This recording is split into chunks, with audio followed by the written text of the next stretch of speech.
नमस्कार मित्रांनो. तर बऱ्याच दिवसानंतर काही व्हिडिओ बनवले नव्हते. कामाचा खूप लोड होता.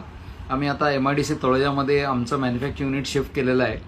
तर त्याच्यावर आधारित काही गोष्टी अपडेट करायच्या होत्या, त्याच्यासाठी हा व्हिडिओ आहे. तुमचं खूप मनापासून आमच्या तंत्रज्ञानावरती प्रेम मिळतंय, त्याच्याबद्दल मी तुमचा अतिशय आभारी आहे.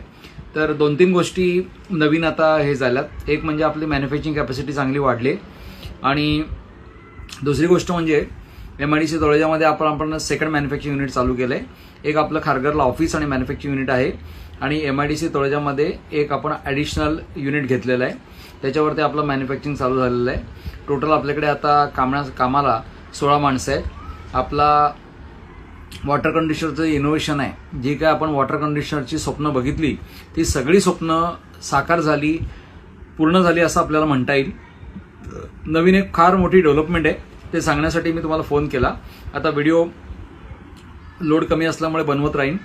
तर ती डेव्हलपमेंट अशी आहे की 2016मध्ये आपल्याला हे वेळेवरती कळलं की वॉटर कंडिशनर तंत्रज्ञान जर मोठं व्हायचं असेल तर आपल्याला काय करायला पाहिजे. तर ते तंत्रज्ञान मोठं होण्यासाठी आपल्याला अशी प्रोडक्ट बनवायला पाहिजेत की जी लोकांना परवडतील आणि जी लोकांना पसंत पडतील आणि ज्याच्यामुळे ह्या तंत्रज्ञानाचा प्रसार होईल. आता बघा मित्रांनो की गेली 36 वर्ष electronic water conditioner, magnetic water conditioner तर 80 वर्ष, कॅटॅलिटिक वॉटर कंडिशनर 50 वर्ष आणि इलेक्ट्रॉनिक वॉटर कंडिशनर 35 वर्ष हे पूर्ण जगामध्ये आहे. भारतामध्येच 20 वर्षापासून आहे. पण हे तंत्रज्ञान लोकांपर्यंत पोहोचत नाही. तर काय कारणं असतील?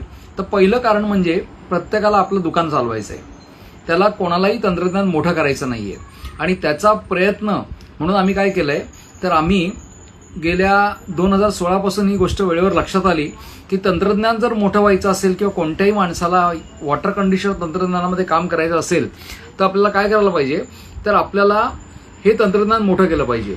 मग आम्ही RO फिल्टरला निवडलं. पहिल्यांदा RO फिल्टरवरती काम करायला सुरुवात केली आणि त्याच्यावरती आम्ही पहिलं जे प्रोडक्ट बनवलंय ते आता रिफाईन होत आलंय. फक्त थोडक्यामध्ये काय काय केलं ते सांगतो. RO फिल्टरसाठी आपण एक प्रोडक्ट बनवलं, त्याच्यानंतर वॉशिंग मशीनसाठी बनवलं, गॅस गिझरसाठी बनवलं, वॉटर हिटरसाठी बनवलं, त्याच्यानंतर थोडं वेगळं करता करता सोलर वॉटर हिटरसाठी प्रोडक्ट बनवलंय, त्याच्यानंतर हीटपंप आता खूप पॉप्युलर झालेत त्याच्यासाठी प्रोडक्ट बनवलंय, फिश टँकसाठी वॉटर कंडिशनर बनवलंय. फिश टँकचं फार गमतीशीर उदाहरण आहे की श्री राजेंद्र टकसाळी यांनी आमचे पेपर इंडस्ट्रीमध्ये जवळजवळ 10 वॉटर कंडिशनर वापरलेत आणि मग त्यांनी आपल्या छोट्या घरामध्ये 80 लिटरच्या फिश टँकसाठी त्यांनी युनिट वापरलं आणि ते युनिट वापरल्यानंतर त्याने असा